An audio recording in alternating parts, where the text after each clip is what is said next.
The cargo ship landed on New Pershing 3 days after the auction. Katie had spent every hour of those 3 days sitting outside the holding pen in the cargo bay where Ghost was kept. She did not try to go inside. She did not try to touch him again.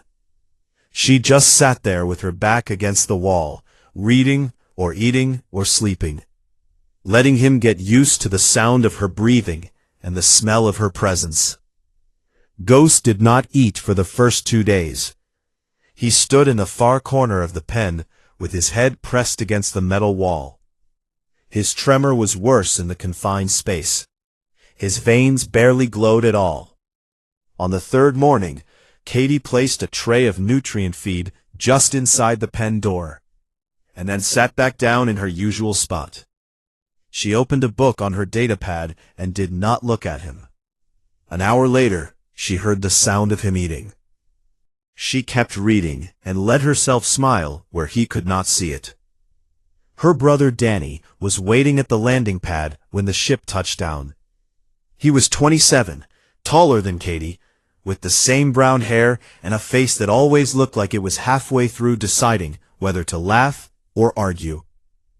When the cargo ramp lowered and he saw what was inside the holding pen, his face made both decisions at the same time. "Katie, what in the name of every dumb thing you have ever done is that?" he said. "His name is Ghost," Katie said. "That is a Krethian war beast." "Yes." "You spent all your money on it." "Yes." Danny looked at Ghost. Ghost looked back at Danny and bared a row of teeth that were each longer than Danny's fingers. Danny took a step back. "It is going to kill you," he said. "He," Katie said. "Not it." And no, he is not. Their homestead was a small piece of land on the outer ring of the New Pershing colony, about 40 minutes by ground vehicle from the main settlement. It had a house, a storage building, and a fenced area that Danny used for mechanical repairs. It was not much, but the land around it was wide and open, flat dusty plains that stretched out to the horizon under a pale blue sky. Katie built Ghost an enclosure using materials Danny grudgingly helped her haul from the settlement supply depot. It was large, open air, with a sheltered section for shade and a water trough fed from the homestead well. She made it big enough that Ghost would not feel trapped. The first week was hard. Ghost was aggressive when anyone other than Katie came near. He charged the fence when Danny walked too close. He kicked a dent in the water trough. He made sounds at night that were somewhere between a growl and a scream. Sounds that carried across the plains and made the neighbors ask questions. Katie did what she had always done with frightened animals. She was present, she was calm, she was consistent. Every morning she brought food. Every evening she sat by the fence. She talked to him in a low, steady voice, not because he understood the words, but because the tone was what mattered. She never raised her voice. She never moved quickly. She never forced anything. By the end of the second week, Ghost stopped charging the fence when she approached. By the end of the third week, he would come to the fence when he heard her footsteps. By the end of the first month, he let her inside the enclosure. Katie's friend, Lena Cortez, came by the homestead one afternoon during the second month. Lena was 25, sharp-faced, with short black hair, and grease permanently embedded under her fingernails from years of working in her mechanic shop. She fixed vehicles, farm equipment, and occasionally alien tech that colonists salvaged from trade ships. Lena leaned on the fence and watched Katie standing inside the enclosure with Ghost. The stallion was following Katie around like a dog, his massive head hovering just behind her shoulder. His veins were starting to shift from yellow to a pale blue-green. "Okay," Lena said slowly. "I will admit, that is not what I expected." "He just needed someone to be patient with him," Katie said. "You are talking about a creature that can step on you and not notice. He notices everything. That is the point. He is not stupid. He is not broken. He was just scared." Katie started training Ghost using methods that no alien warbeast trainer would have recognized. In the galactic standard, warbeasts were controlled through neural implants, shock collars, chemical injections, and dominance conditioning. The beast learned to obey because disobedience meant pain. It was effective, and it was fast, and it produced creatures that followed commands without question. Katie did none of that. She used the old ways, the ways her mother and father had taught her back on Earth, the ways that horsemen and horsewomen had passed down for thousands of years. She used touch. She used her voice. She used body language. She taught Ghost to read the shift of her weight, the tilt of her shoulders, the way she held her hands. And she learned to read him, the flick of his ears, the set of his jaw, the rhythm of his breathing. She started with groundwork, walking beside him, stopping when she stopped, turning when she turned. Then she introduced a simple saddle that Lena designed using lightweight composite materials. Ghost accepted it after a few days of getting used to the feel. Then Katie climbed on his back for the first time. He stood very still. She could feel the tension in his muscles, the memory of riders who had hurt him. She placed both hands flat on his neck and held them there. "Easy," she said. "We go together, or we do not go at all." Ghost took his first step with her on his back, then another, then another. Within 3 months, they were running across the plains of New Pershing at full speed. Ghost moved like nothing Katie had ever ridden. He was fast, in a way that felt less like running, and more like flying low over the ground. His armored plating had thickened and hardened, covering his body in smooth, interlocking plates of dark gray. His tremor was gone completely. His veins glowed a deep, steady blue that lit up the dust around his hooves when they ran at dusk. But the most remarkable thing was how they moved together. Katie did not need to pull or kick or shout. She shifted her weight left, and Ghost went left. She leaned forward, and he surged ahead. She sat back, and he slowed. They read each other so well that it looked less like a rider controlling a mount and more like a single creature with two minds working in perfect agreement.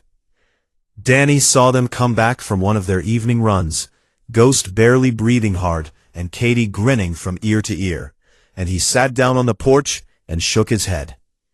"All right," he said. "I was wrong. I can admit that." Lena was already thinking bigger. She had been watching Galactic Arena footage on the net, studying the way war beasts fought, the tactics riders used, the terrain configurations. She started building things in her shop. A lightweight tactical saddle with grip points and impact padding, riding armor made from salvaged alien composites, communication gear fitted into a helmet she shaped by hand. "Just in case," she said when Katie asked what it was all for. Word about Katie and Ghost spread slowly at first. Other colonists came by to watch them train. Then, someone recorded a video and posted it on the local colony network. Then, someone shared it to the wider galactic net. The video showed a small human woman riding a glowing Crethian stallion across an open plain at impossible speed. The two of them turning and stopping and changing direction with a fluidity that looked like it had been choreographed. The stallion's veins blazed blue in the fading light. The woman on his back rode without any visible commands, her hands resting easy, and her body moving with the animal like she was part of him. The video got 9 million views in 2 days. Most of the alien comments were confused or dismissive, but a few were different. A few of them asked the same question. How is she doing that without a neural link? Katie did not see the video or the comments. She was too busy with Ghost, too focused on the work, too happy with what they were building together to notice that the galaxy had started paying attention. The Galactic Warbeast Arena Circuit was the oldest and most watched competition in known space. It was older than most of the species that competed in it. The rules were simple. 2 riders entered the arena on their warbeasts. They fought until one yielded or could no longer continue. The terrain shifted and changed throughout the match, testing speed, strength, endurance, and the bond between rider and beast. There were no weapons allowed for the riders. The beasts themselves were the weapons. The arena circuit was more than sport. It was politics. The species that dominated the arena dominated the Galactic Council's respect. For 40 consecutive cycles, that species had been the Dralith. Their champion was Vorak Sen. Vorak rode a Krethian alpha stallion named Goreclaw, a beast that stood almost 20 feet tall at the shoulder and weighed more than a cargo shuttle. Goreclaw had been bred in a military facility, conditioned from birth through neural implants and chemical enhancement, and trained by the finest Dralith beastmasters in the Empire. He had killed 6 opponents in the arena, and crippled a dozen more. His armor plating was so thick that it had never been fully penetrated. Vorak controlled Goreclaw through a neural command link embedded at the base of his skull. He sent signals directly into the beast's brain, and Goreclaw obeyed. Instantly, completely, without thought or hesitation. That was the Dralith way. The beast was a tool, and the rider was the hand that wielded it. Vorak Sen saw Katie's video on a galactic news broadcast. The segment was filed under entertainment. The anchor, a Turi with a voice like gravel, introduced it by saying, "And in lighter news, a human colonist appears to have adopted a defective Krethian stallion and taught it to follow her around like a pet." Vorak watched with his arms crossed. When it ended, he laughed. His officers laughed with him. But one of his advisors, an older Dralith named Set Hall, did not laugh. He replayed the video 3 times, focusing on the way Ghost changed direction at full speed without any visible delay between the rider's movement and the beast's response. He ran the timing through a combat analysis program. The response gap was 0. Not fast, 0. The human and the beast moved at the same instant, as if they shared the same nervous system. Set Hall mentioned this to Vorak, who dismissed it. "It is a trick," Vorak said. "A camera trick or a trained routine. That creature was a reject. I saw it in the auction ring. It could barely stand." Set Hall said nothing more, but he saved the video to his personal files. 2 weeks later, Vorak issued a public challenge. He recorded it from the bridge of his warship, standing in full ceremonial armor with Goreclaw visible through the observation window behind him, the massive beast chained in a docking harness. "I address the human female who purchased the defective stallion on Velrath Prime," Vorak said. His voice was calm and almost friendly, the way a predator might sound if it could talk. "I remember you. The auction hall laughed at you. I laughed at you. I am still laughing. But I am also generous. I invite you to bring your pet to the Grand Arena on Korthon and face me in a sanctioned match. Let the galaxy see what human kindness produces when it meets Dralith strength. I promise it will be educational." The challenge was broadcast across every system. Within hours, it was the most discussed topic on the galactic net. The odds makers in the gambling districts of 6 different planets set Katie's chances at 4,000 to 1. Most commentators treated it as comedy. A few called it cruel. Katie watched the broadcast in the kitchen of the homestead while Danny stood behind her with his arms folded, and Lena sat on the counter eating dried fruit from a bag. "You do not have to do this," Danny said immediately. "I know," Katie said. "He will destroy you. That thing he rides is the size of a building." "I know." Lena crunched a piece of dried fruit and said, "The saddle is ready. The armor is ready. I have been ready for a month." Danny looked at her. "You knew this was going to happen." "I suspected. And you did not try to stop it. I built her the best gear I could build instead. That seemed more useful."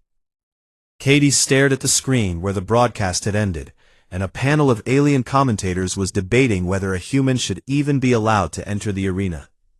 One of them said humans were too fragile. Another said it was cruel to the stallion to be ridden by such a weak species. A third said the whole thing was good for ratings.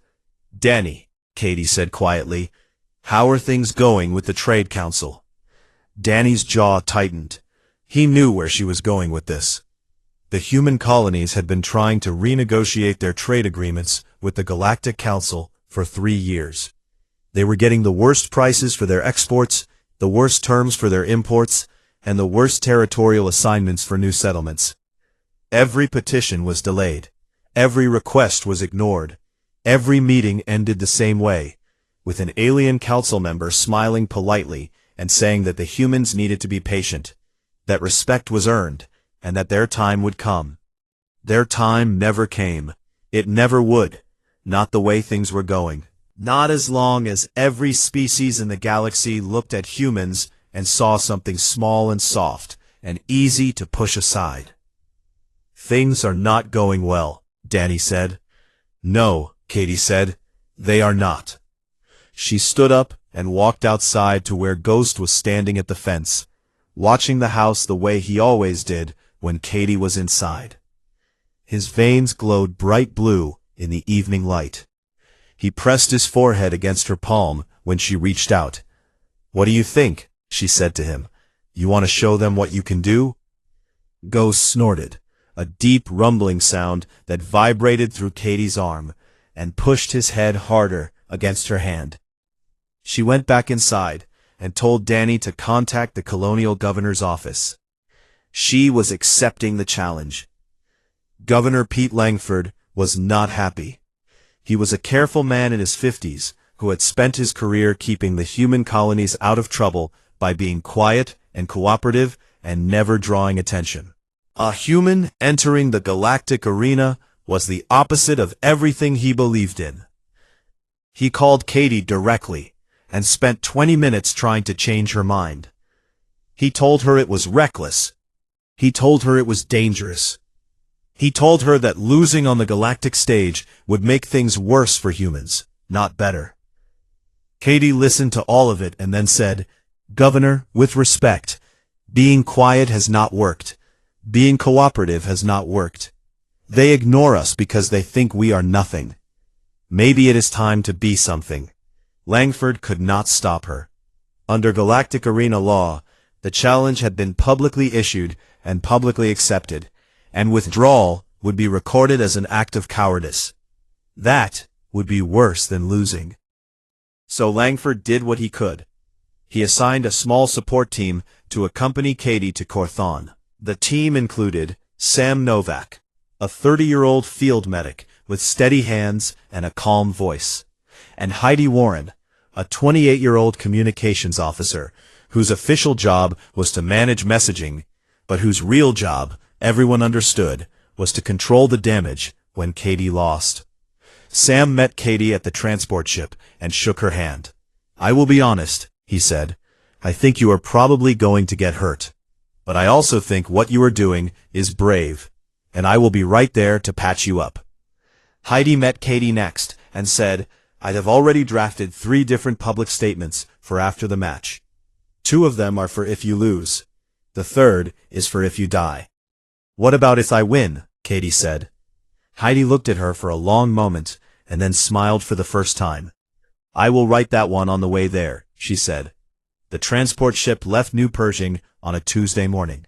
Katie sat in the cargo bay with Ghost for the entire flight, her hand on his neck, his veins glowing steady and bright. The galaxy was watching. Every human colony had the broadcast schedule marked. Every alien news network had sent reporters to Corthon. Nobody expected what was coming. The grand arena on the moon of Corthon was carved into the crater of a dead volcano. It was the largest structure Katie had ever seen, a bowl of dark stone and metal that rose up from the gray landscape like the mouth of something ancient and hungry. 2 million seats filled its walls, stacked so high that the upper rows disappeared into the thin atmosphere above.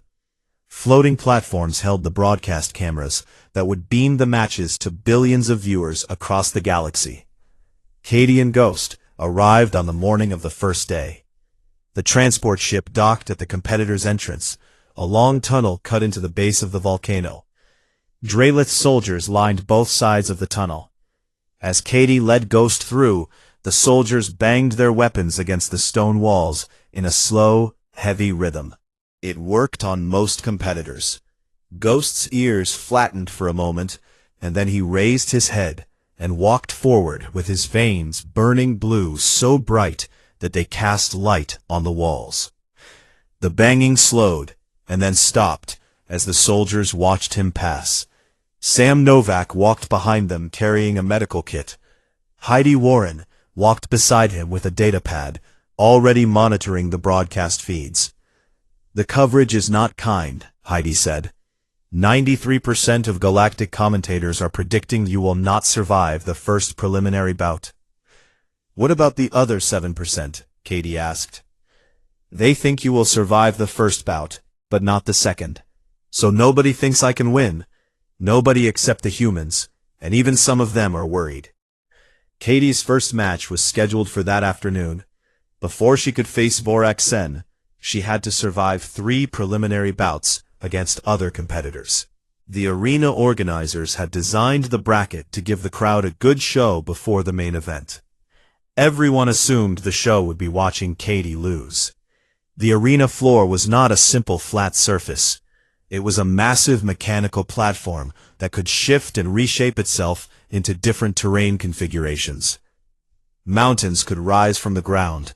Rivers could flood across the surface. Buildings could emerge to create urban combat zones. The terrain changed during the match, forcing riders and beasts to adapt constantly. The first bout was against a Turi rider named Growl, who rode a spiked insectoid war beast called a Krenith. The Krenith was all armor and forward momentum, built to charge in a straight line and crush anything in its path. Growl sat in a reinforced cockpit mounted between the creature's shoulder spines and drove it forward with electric commands. The arena floor was set to open plains with scattered rock formations. The crowd expected a quick fight. The horn sounded, and Growl sent his Krenith charging straight at Ghost. The ground shook, with each of the insectoid's 6 legs slamming down. It was fast for something that big, closing the distance in seconds. Katie did not move. She sat perfectly still on Ghost's back, her hands resting on his neck. The Krenith was 50 meters away, then 30, then 10. Ghost sidestepped. It was not a slow, heavy movement. It was a snap, a single explosive shift to the left that moved him 3 body lengths in less than a second. The Krenith blew past them like a freight train, missing a target that was no longer there. Growl tried to turn his beast, but the Krenith was not built for turning. It skidded across the arena floor, its legs scrambling for purchase on the stone. Katie leaned right. Ghost was already moving, circling behind the Krenith before it could come around. Ghost hit the insectoid from behind with his armored head crest. A precise strike that landed where the creature's back armor was thinnest. The Krenith staggered. Ghost hit it again, harder, and the creature went down on its side. Growl's cockpit cracked against the ground, and the Turi inside slammed the yield signal before the Krenith could roll over and crush him. The arena went quiet. 2 million spectators sat in silence. The match had lasted less than a minute. Then the murmur started. It rolled up through the seats like a wave. Alien voices in 100 different languages, all asking the same thing. "What just happened?" Katie patted Ghost's neck. His veins were glowing so bright, they left after images in the arena cameras. The second bout was harder. Her opponent was a Venari pair, a species that fought using psychic coordination between rider and beast. The Venari rider, a tall, pale figure with no visible eyes, sat on a sleek quadruped, whose brain had been surgically linked to its rider's nervous system. They thought as one. They moved as one. And they could project psychic pressure, waves of confusion and fear that disrupted the neural links other riders used to control their beasts. The arena floor shifted to an urban ruin configuration. Walls, corridors, collapsed structures, close quarters, where speed mattered less and awareness mattered more. The Venari pair moved through the ruins like smoke, silent and coordinated. Katie could feel something pressing against her mind as they got closer, a cold, fuzzy static that made it hard to think. She shook her head and gripped Ghost's neck. Ghost did not falter. The psychic attacks were designed to scramble neural command links, to sever the electronic connection between rider and beast. But Ghost was not connected to Katie through electronics. There was no signal to jam. Their bond was built on trust and muscle memory and thousands of hours of moving together until they did not need to think about it anymore. The Venari's attacks slid off them like rain off stone. Katie guided Ghost through the ruins with nothing but her body. She leaned and he turned. She sat back and he stopped. She pressed her knees and he accelerated. They found the Venari pair in a narrow corridor, and Ghost drove them backward, cutting off their escape routes one by one, until the Venari rider was pinned against a wall with nowhere to go. The Venari yielded. The crowd was louder now. Not cheering exactly, but the quality of the noise had changed. Something that had started as entertainment was becoming something else. The third bout was different. It was not a spectacle. It was a war. Her opponent was a Drelith lieutenant named Kale Dren, a career arena fighter with 11 victories and a reputation for brutality. He rode a scarred older war beast, a Krethian like Ghost, but battle-hardened and trained in the Drelith way. This beast had no fear because fear had been beaten out of it years ago. It attacked because attacking was all it knew. The arena floor was set to a mixed configuration: rocky ground, shallow water pools, and narrow passes between rising stone walls. It was terrain that rewarded cunning and punished mistakes. Kale did not underestimate Katie. He had watched the first two bouts. He came in fast and smart, using the narrow passes to limit Ghost's ability to maneuver, and forcing close-quarters exchanges where his beast's experience and aggression gave it the edge. Ghost took a hit. Kale's beast drove its armored shoulder into Ghost's left flank, and one of the bony ridges along the beast's side cut through Ghost's plating and into the muscle beneath. Ghost made a sound that Katie felt in her chest. Blood ran down his side and dripped onto the stone. Katie's hands trembled on his neck. She could feel his pain through the tension in his muscles. For one moment, she felt the fear rise up in her, the voice that said she had made a mistake, that she had brought this gentle creature to a place where he would be hurt, that she should yield now before it got worse. Then Ghost steadied himself beneath her. His veins, which had flickered when the blow landed, burned back to full blue. He was not panicking. He was not running. He was waiting for her. Katie breathed. She pressed her forehead against the back of his neck for just a second. "Okay," she whispered. "Together." She changed their approach. Instead of engaging directly, she used the terrain. She guided Ghost through the shallow water, where the splashing masked their footsteps. She used the narrow passes not to fight, but to disappear, making Kale chase them, forcing him to react instead of attack. Kale's beast was strong, but it was rigid. It fought the way it had been trained to fight: aggressive, forward, relentless. It could not adapt, because it had never been taught to think. It only knew how to obey. Ghost fought. Ghost adapted. Ghost found the opening that Katie was looking for. A moment when Kale pushed too hard into a narrow pass and left his beast's hind quarter exposed. Ghost struck fast, hooking his head crest under the other beast's leg, and pulling upward. The beast stumbled.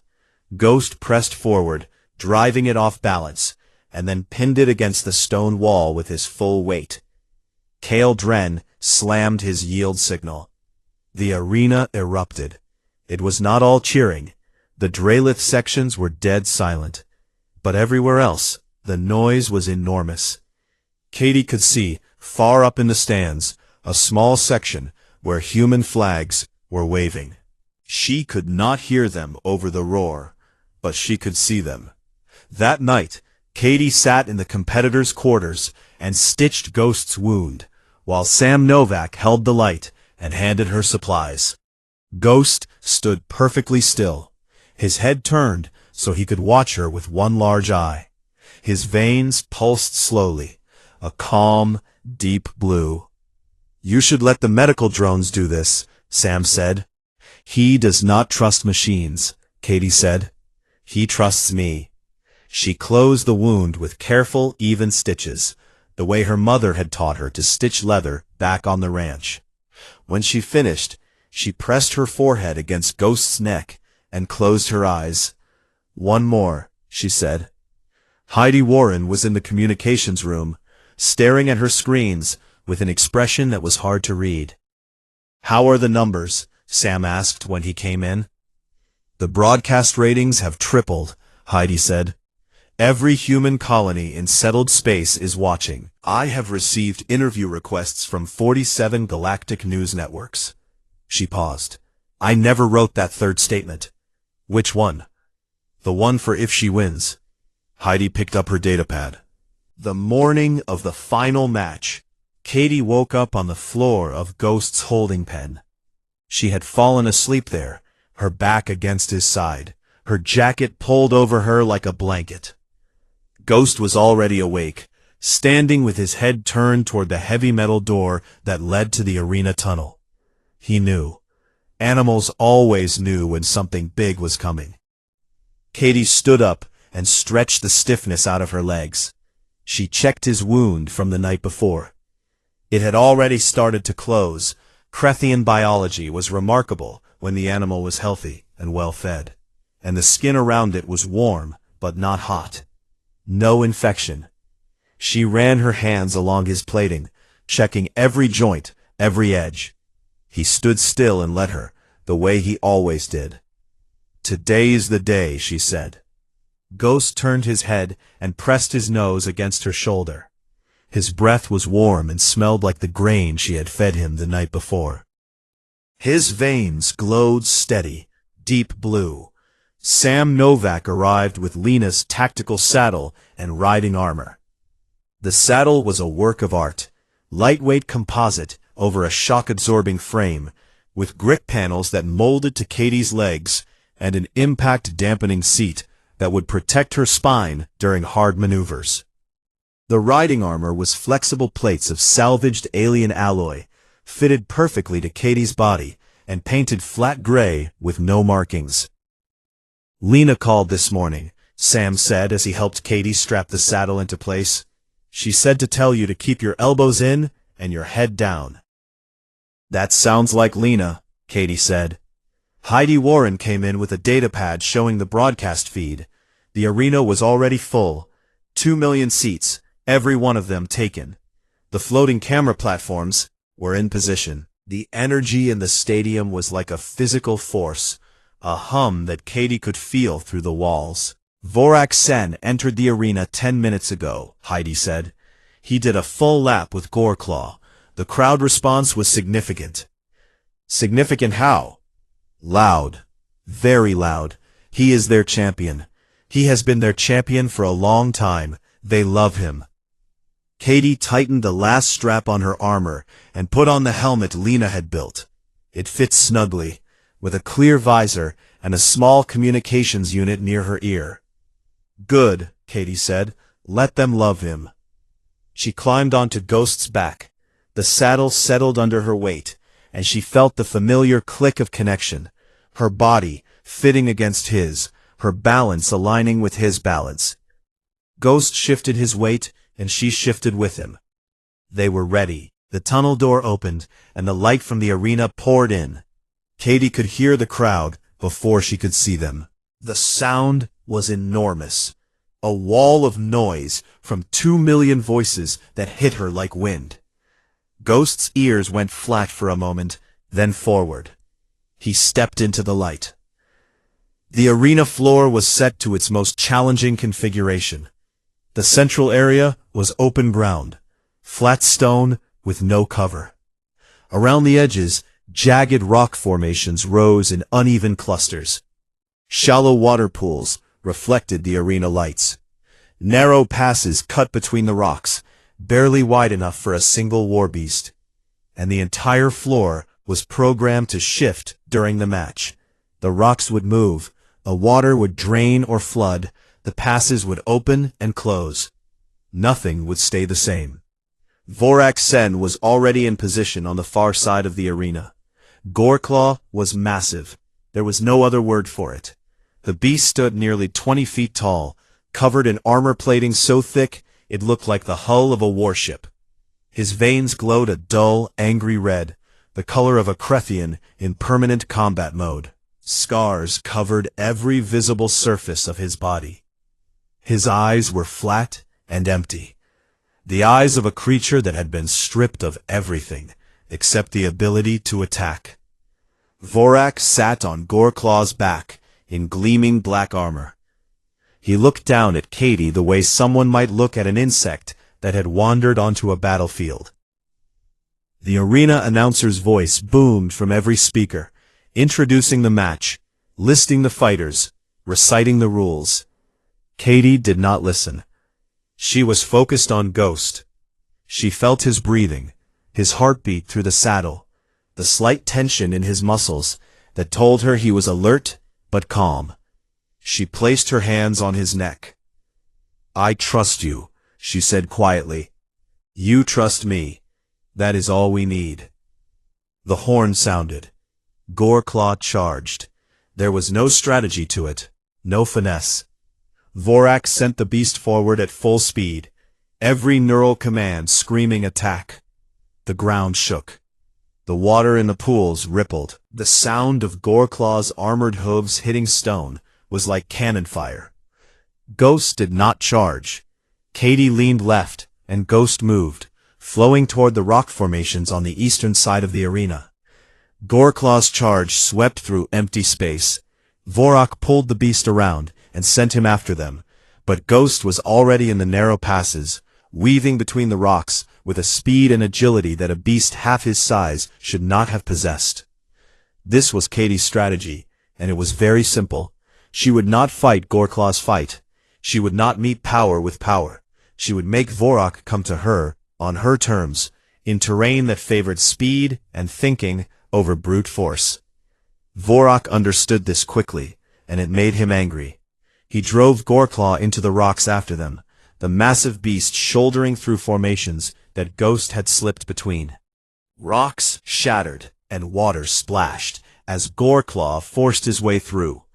But every time he got close, Ghost was already gone, already around the next corner, already in a different pass.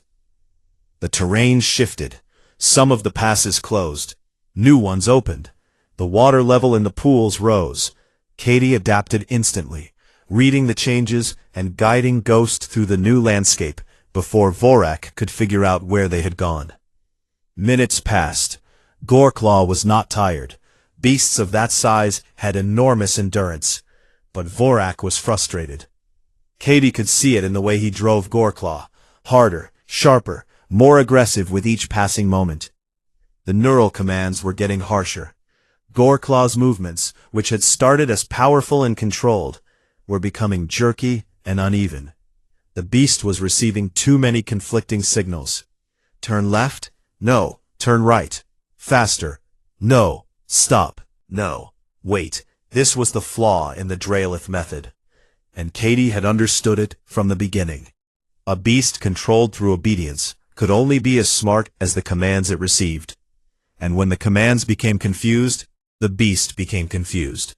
It had no ability to think for itself, because thinking had been trained out of it. Ghost had no such limitation. Ghost was thinking constantly. He was reading the terrain, reading Goreclaw's movements, reading Katie's body, and making decisions in the spaces between her commands. He was not a tool being wielded. He was a partner, solving a problem. The moment came 12 minutes into the match. Vorak drove Goreclaw around a large rock formation and into an open space between two water pools. He expected to find Ghost cornered. Instead, the space was empty. He pulled Goreclaw to a halt, confused, and for just 1 second the neural commands went silent as Vorak tried to figure out where Katie had gone. In that 1 second of silence, Goreclaw hesitated, not because he was tired or injured, but because for the first time in the match, no one was telling him what to do. And he did not know what to do on his own. He stood there, frozen, his flat, empty eyes scanning the rocks. Ghost came from above. Katie had guided him up a sloping rock formation during the last terrain shift, climbing to a ledge that overlooked the open ground. When Goreclaw stopped, Ghost launched from the ledge, dropping 10 feet and hitting Goreclaw at the joint where his front leg armor met his shoulder plate. It was the weakest point on any Krethian, the one spot where the plating did not overlap fully. The impact was tremendous. Ghost's armored head crest drove into the joint with the full force of his weight and momentum. Goreclaw's front leg buckled. The massive beast staggered sideways, his hooves slipping in the shallow water. Ghost pressed, driving forward, keeping his weight against Goreclaw's compromised shoulder. Vorak sent every command he had through the neural link. Get up, fight, attack. But Goreclaw was off balance, and the commands were making it worse, pulling the beast in different directions when it needed to focus on one thing. Ghost did not let up. He pushed Goreclaw backward, step by step, onto the jagged rocks where the footing was worst. Goreclaw went down on one knee, then the other.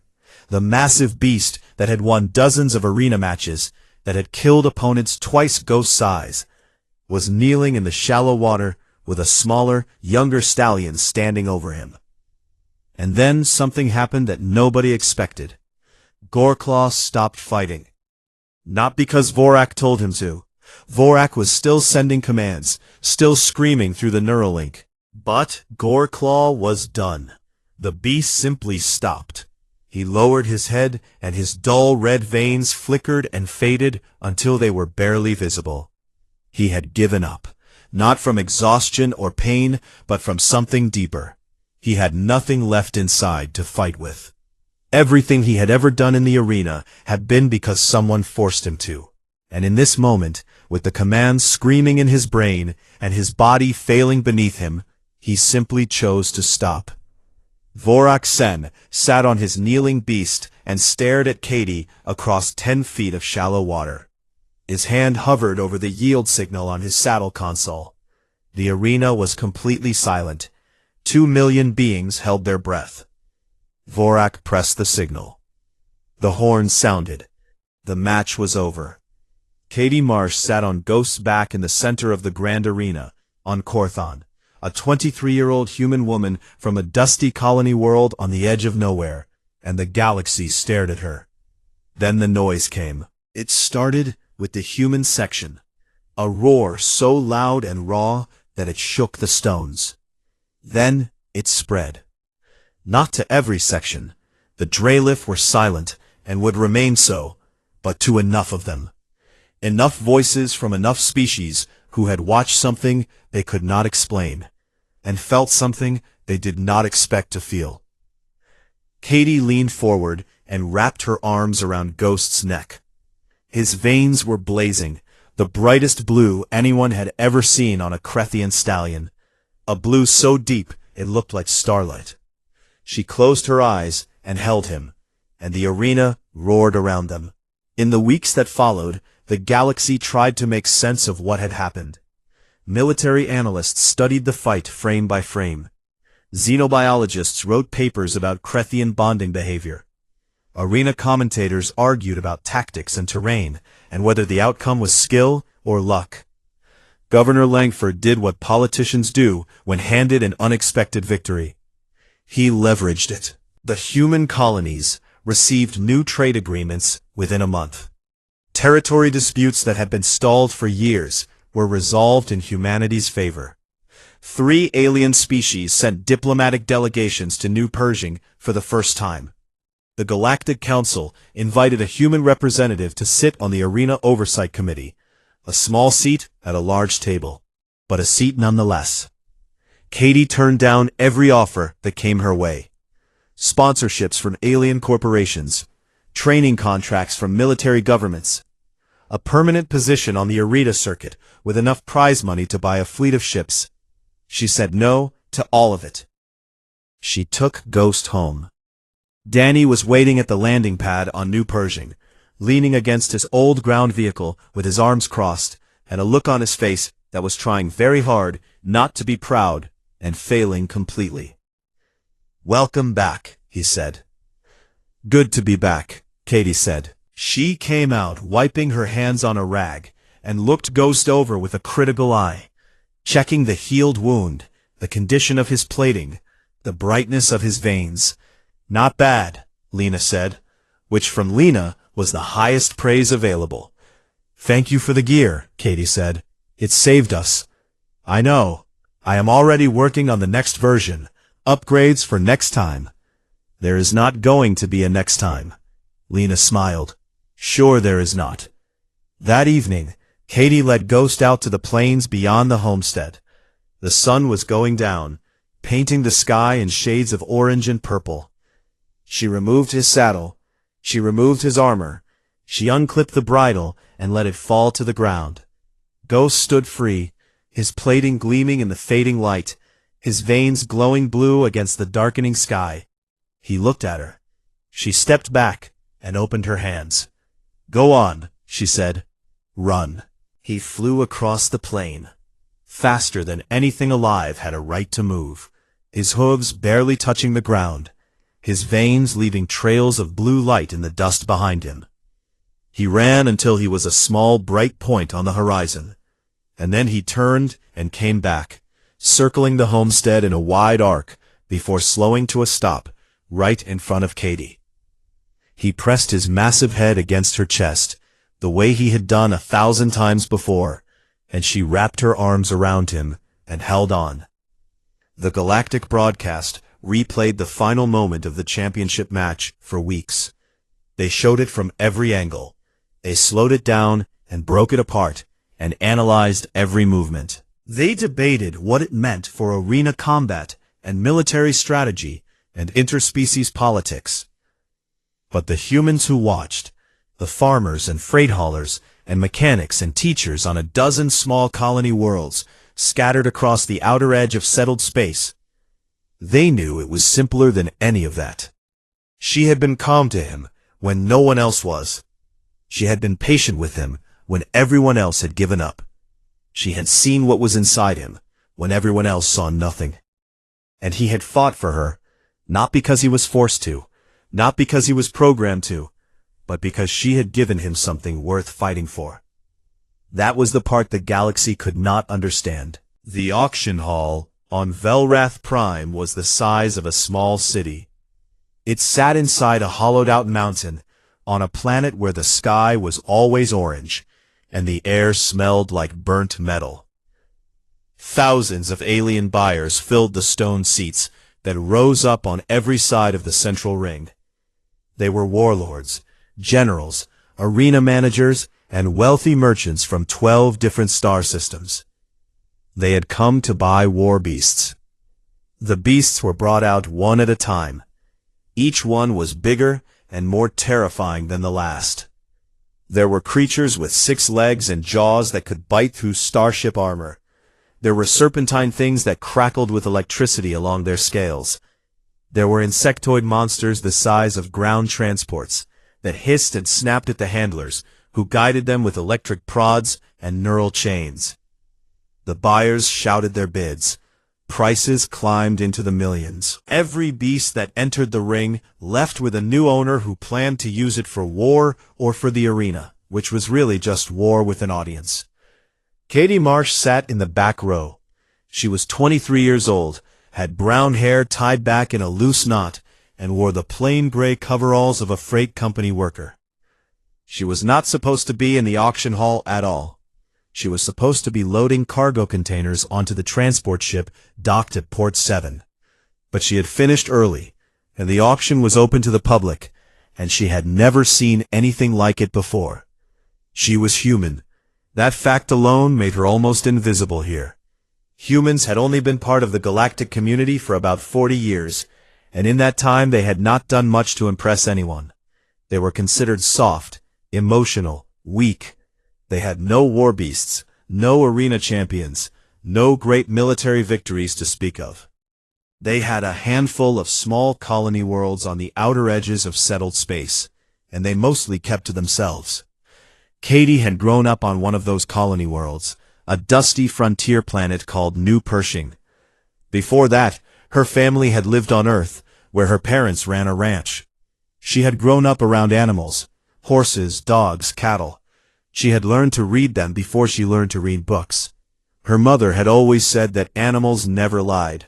If you paid attention, they told you everything you needed to know.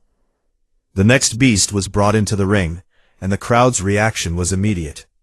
They laughed.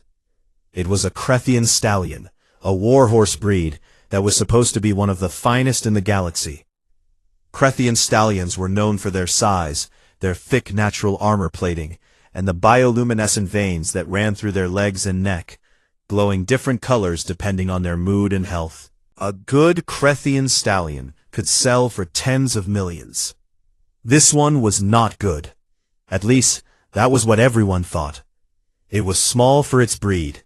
Its armor plating was thin and patchy in places, like it had not grown in properly. Its legs were long, but one of the back ones had a visible tremor, a slight shake that made it look unsteady.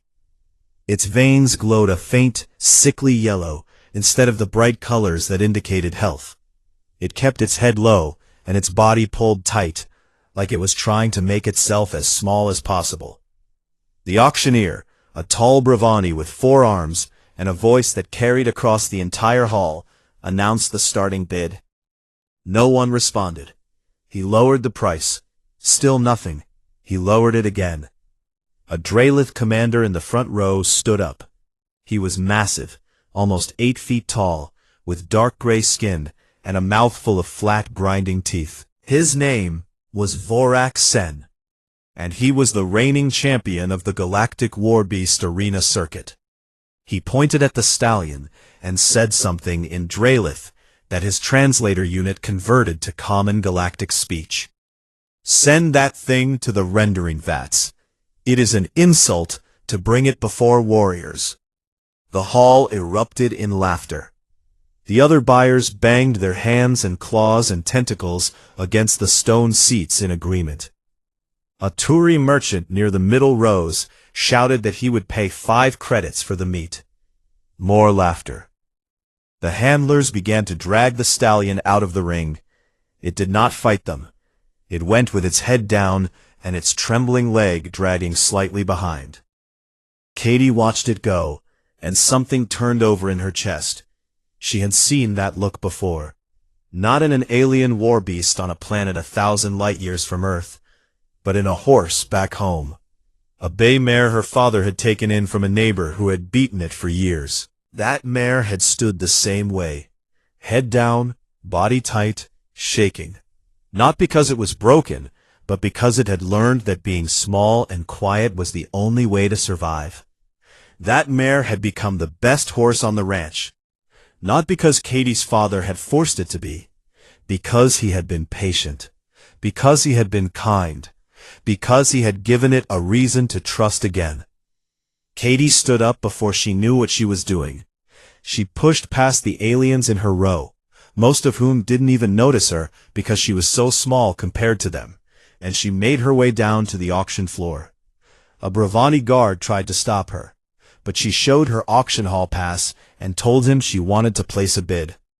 The guard looked at her like she had lost her mind. He let her through anyway. She reached the edge of the ring just as the handlers were about to take the stallion through the exit gate. She called out to the auctioneer. Her voice was small in that enormous space. But the hall had gone quiet enough in its amusement that the sound carried. "I will pay the reserve price," she said. The auctioneer looked down at her. He blinked all 6 of his eyes. "You are human," he said, as if that was an explanation for why her bid made no sense. "I am," Katie said, "and I am paying the reserve price. That is a valid bid." He checked his console. The reserve price was low, embarrassingly low.